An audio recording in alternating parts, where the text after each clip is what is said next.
que deixa a gente intrigado ali nessa pedra do fraude. Agora vamos falar de desfraude. Tem muita gente participando pelo WhatsApp, as mães e os pais contando, né, dando relatos aqui pra gente do que é que eles fizeram, mandando perguntas também. Pega o número do nosso WhatsApp aí, já manda que a gente responde ainda hoje pra vocês. Estou com 3 entrevistadas aqui, que é a doutora Luísa, que é pediatra. Estou aqui com a Tayane, que é empresária, e tem 3 meninas, né? A Júlia, a Maria Clara e a Ana Luísa. Eu sou a Patrícia. A Patrícia, que tem as 3 que já passaram pelo desfraude. Já Venceu essa batalha aí. E tem a Tayane, que é a mãe da Bela, né? Que é aquela fofinha que a gente viu no vídeo ali agora há pouco. E tá passando pelo processo ainda, né, Tayane? Isso, eu não consegui tirar ainda da noite.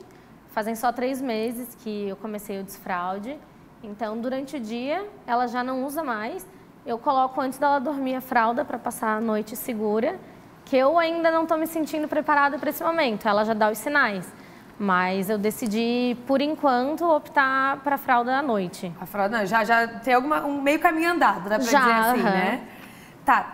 Quantos anos ela tem, a Bela? Tem 2 e 5. 2 e 5. As tuas já são um pouquinho mais velhas, São né, Paty? mais velhas. As gêmeas, elas têm 5, elas desfraldaram quando estavam com 2 anos. No aniversário de 2 anos, e elas estavam com aquele medo de fazer xixi no vestido. E aí a gente optou para ir sem mesmo. Aproveitou ali, Isso, né? E a Juju foi um pouquinho mais cedo, a mais nova. Foi com 1 ano e 3 meses, mais ou menos, ela começou já a dar sinais e a gente começou a desfraldar. Agora, doutora Luísa, tem idade para o desfraude ou vai, enfim, dos pais, de cada criança? É bem individual, varia de acordo com o desenvolvimento de cada criança. Justamente como elas falaram, tem que esperar elas darem os sinais. Quais são esses sinais? Os sinais a criança começa a ficar incomodada com a fralda, depois que faz o xixi ou cocô, começa a querer tirar a fralda, ou fica com vergonha de estar com o xixi ou com o cocô na fralda. E a fralda já fica mais tempo seca também, que a gente percebe que elas controlam melhor, assim, o xixi e o cocô, conseguem segurar um pouquinho. E elas conseguem falar já, então elas têm que conseguir falar o xixi, cocô, para dar esses indícios de que dá para começar o desfraude. Vamos dar uma olhadinha nas mensagens do que está chegando já, porque o pessoal quer saber o assunto aí das nossas redes sociais. A Camila. Boa tarde, eu sou a Camila de Schroeder. Eu sou mãe do pequeno Levi, que ele tem 1 ano e 7 meses, e o desfraude dele está sendo um grande desafio. Alguma dica para desfraude de menino? Pois o desfraude da minha menina foi super tranquilo. Tá, então, você tem diferença? Olha lá que fofinho, gente. Tem diferença de menino e menina para desfraudar, doutor? Tem diferença, bem de cada criança. É uma coisa que a gente estava até conversando ali atrás. Que a gente percebe que às vezes os meninos demoram um pouquinho mais a maturação de um modo geral. Então acaba sendo desfraude um pouquinho mais tarde também. Mas não é uma regra. Dá para dizer que é antes, então. Não é uma regra, né? É bem individual. O que vocês usaram? Você, Patrícia, que já passou aí pelo processo das 3 meninas. O que você usava de argumento para tentar incentivar a criança? Porque a gente vê que muitos pais ficam ali, né? Eles tentam, às vezes, dar recompensas. O que você fez? Então, eu pesquisei bastante antes de começar e uma coisa que me disseram que esse era o momento de elogiar muito quando conseguisse. Então, a gente fazia uma festa. Tinha adesivo para quem conseguisse fazer xixi no piniquinho. A gente montou, coloquei uma cestinha com livrinhos. Então, eu sentava com elas e ficava lá lendo um livrinho, porque no começo o xixi não vem. Não vem na hora que elas querem, né? Então, a gente tem que criar uma distração para elas ficarem no piniquinho até ele vir. As primeiras vezes, assim, até elas entenderem que ali é o lugar de fazer o xixi.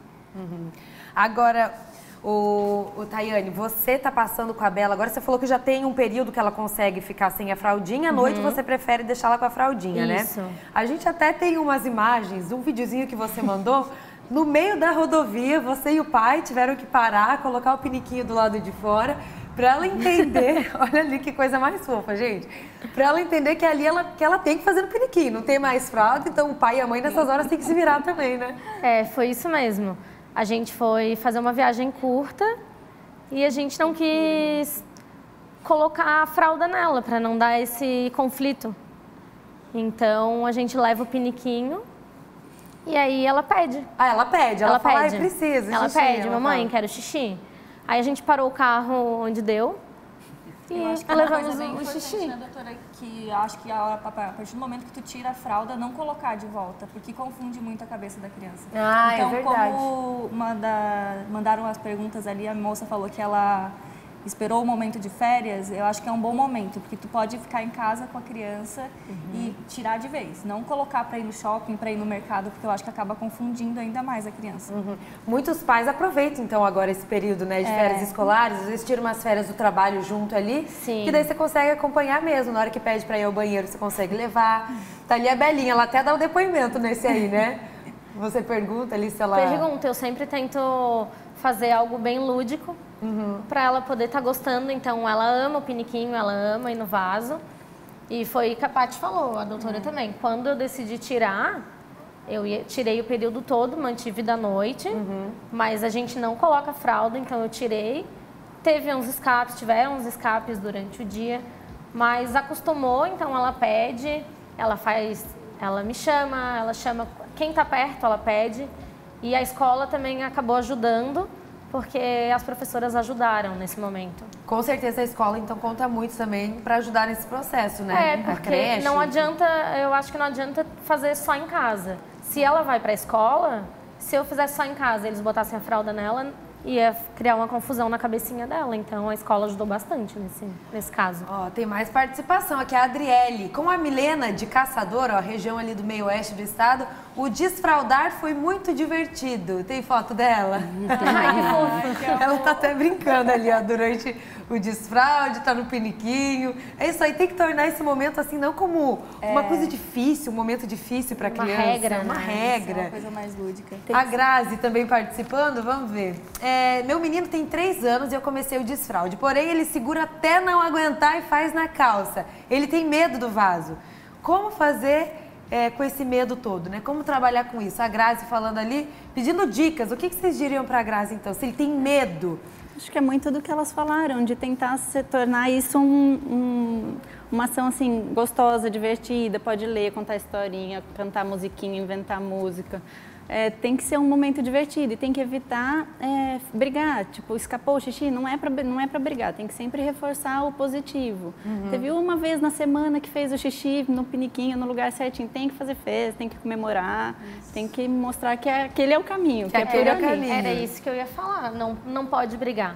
Vai acontecer de escapar, vai acontecer de fazer no lugar errado. Só que se a gente briga, a gente pode criar um bloqueio e é aí que eles vão ficar com medo. Então, a gente vai ter que estar disposta a limpar o xixi, limpar o cocôzinho. No começo é bem desesperador. No começo é um pouco Respira desesperador. fundo e limpa. Porque a gente até escuta as mamães falarem, eu ainda não sou mãe, né? Ainda não passei por isso, mas a gente escuta as mães falarem assim, que no começo é desesperador. O que você dá passa. vontade de desistir. Então as mães têm que ficar tranquilas. Vocês que estão em casa assistindo a gente, não é só com você, não, é com todas, né? Com todas as mães acontece isso, desse período ser bem desafiador. Aí às vezes também faz xixi no colchão, aí tem que lavar colchão, deixar no sol, tem tudo isso e assim, tem que passar por isso, né? Não tem como, porque toda criança vai passar por isso. Não né? dá pra pular fase. Tem que Então, passar por obrigada isso. a passar. Agora, isso que a Tayane está fazendo, doutora, de fazer por períodos, também pode ser mais fácil se alguns pais estão encontrando muita dificuldade? Normalmente a gente tira do dia, deixa durante o dia sem. Às vezes acaba sendo primeiro o xixi até, e depois o cocô. Às vezes a criança pede para pôr a fralda na hora do cocô, que é mais complicado. Então é tudo ir conversando e tornando gostoso para a criança e confortável para a criança. Mas pode sim, primeiro o xixi, primeiro de dia e depois vai tirando da noite. Tem mais participação aqui dos nossos telespectadores. Eu sou o Vitor Gabriel, estou completando 2 aninhos hoje e o meu desfraude foi tranquilo. Em uma semana eu já não usava mais fralda. Quero ver. Que lindo! Parabéns para você, hein? Em uma semana, esse aí é guerreiro, exemplo, né? Tem mais participação dos nossos telespectadores pelo WhatsApp, os papais, as mamães que estão mandando perguntas aqui, né, pro SBT Meio Dia, porque a gente sabe que é um assunto aí que gera bastante dúvida, bastante polêmica. E assim, o Fernando comentou, porque as mães têm que passar por isso, tem que prestar atenção, mas os pais entram junto nesse processo, tem que ajudar também, né? Tem, E uma coisa importante é que isso parta da família, não seja uma coisa imposta pela escola, porque o que eu vejo muito em consultório é às vezes a mãe desesperada com a criança que às vezes nem sabe falar direito e a escola está começando o desfraude, assim, do grupo, da turma toda. E isso não é saudável, porque, né, justamente por tudo que a gente falou, cada um tem um tempo e tudo mais. Então, é legal partir de casa sempre, do pai, da mãe, dentro de casa, e daí levar para a escola, e a escola acompanhar esse desenvolvimento. Agora, doutora, tem algum perigo? O que isso pode trazer, né, de consequência para o futuro? A criança que fica com a fralda por muito tempo, às vezes vai crescendo com o uso de fralda, não consegue fazer o desfraude, tem mais dificuldade. E o que isso pode trazer assim, para a vidinha da criança? Normalmente a gente mesmo? espera até uns 3, 4 anos. Se até os 4 anos a criança não conseguiu sair da fralda, mesmo fazendo tudo isso que a gente já falou até agora, aí o ideal é procurar o pediatra da criança, porque daí precisa investigar algumas outras coisas, que tem algumas doenças que podem, né, fazer que a criança se comporte assim. Mais uma participação aqui, ó. Tá difícil sair da fralda, viu? Ela senta no vaso, mas sai e faz xixi no chão. Isso acontecia com vocês também? Aconteceu. Com Tá certeza. fofinha. Normal, viu, mãe? Fica tranquila. Tem mais participação? Não tem muita Vamos colocar noção. aqui na nossa tela. A gente está aqui hoje, então, com a doutora Luísa, pediatra, a Tayane, que é empresária, e a Patrícia, que é maquiadora, as três aí, né, a doutora especialista no assunto, aí falando sobre desfraude. A gente sabe que é um desafio que muitas famílias passam nesse período que a criança está crescendo, se desenvolvendo ainda, e as duas mamães, uma que já passou e uma que está passando por isso. Quero agradecer então a presença de vocês. Muito obrigada pela participação Obrigada aqui também. no SBT Meio Dia. Obrigada.